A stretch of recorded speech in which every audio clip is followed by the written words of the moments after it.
علیکم ورحمۃ اللہ وبرکاتہ۔ بسم اللہ الرحمن الرحیم۔ آج کی ہماری حدیث، کسی کے گھر کے سامنے نہر ہو۔ روایت ہے، انہی سے فرماتے ہیں کہ فرمایا رسول اللہ صلی اللہ علیہ وسلم نے، بتاؤ تو اگر تم میں سے کسی کے دروازے پر نہر ہو کہ اس میں روزانہ 5 دفعہ نہائے، کیا کچھ میل رہے گا؟ لوگوں نے عرض کیا کہ بالکل میل نہیں رہے گا۔ فرمایا یہ 5 نمازوں کی مثال ہے کہ اللہ ان کی برکت سے گناہ مٹا دیتا ہے۔ یہاں خطاؤں سے مراد صغیرہ گناہ ہے، کبیرہ گناہ اور حقوق العباد اس سے علیحدہ ہیں۔ حقوق العباد یعنی کہ جو بندے کے حقوق ہوتے ہیں، یعنی کہ غیبت کسی نے کی، یا کسی نے کسی کی چوری کر دی، یا کسی نے کسی پر ظلم کر دیا، یہ حقوق العباد ہیں۔ یہ اس سے علیحدہ ہیں کہ وہ نماز سے معاف نہیں ہوتے، یعنی کہ جب تک وہ بندے سے معافی نہیں مانگے گا، اور کبیرہ گناہ جب تک اللہ کی بارگاہ کے اندر گر گڑا کر نہیں رہے گا تو اس وقت تک کبیرہ گناہ معاف نہیں ہوتا۔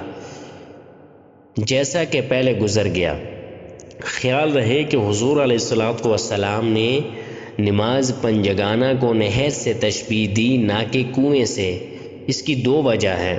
ایک یہ کہ کنویں میں اگر گھسا جائے تو اکثر اس کا پانی نہانے کے لائق نہیں رہتا، کیونکہ وہ پانی جاری نہیں۔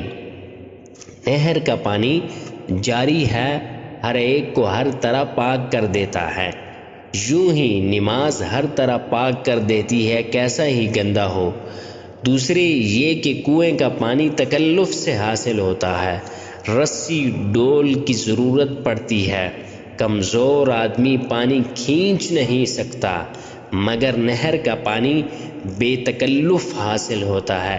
ایسے ہی نماز بے تکلف ادا ہو جاتی ہے، جس میں کچھ نہیں کرنا پڑتا، اور جب دروازے پر نہر ہو تو پھر نور علی نور ہے، تو غسل کے لیے دور جانا بھی نہیں پڑتا۔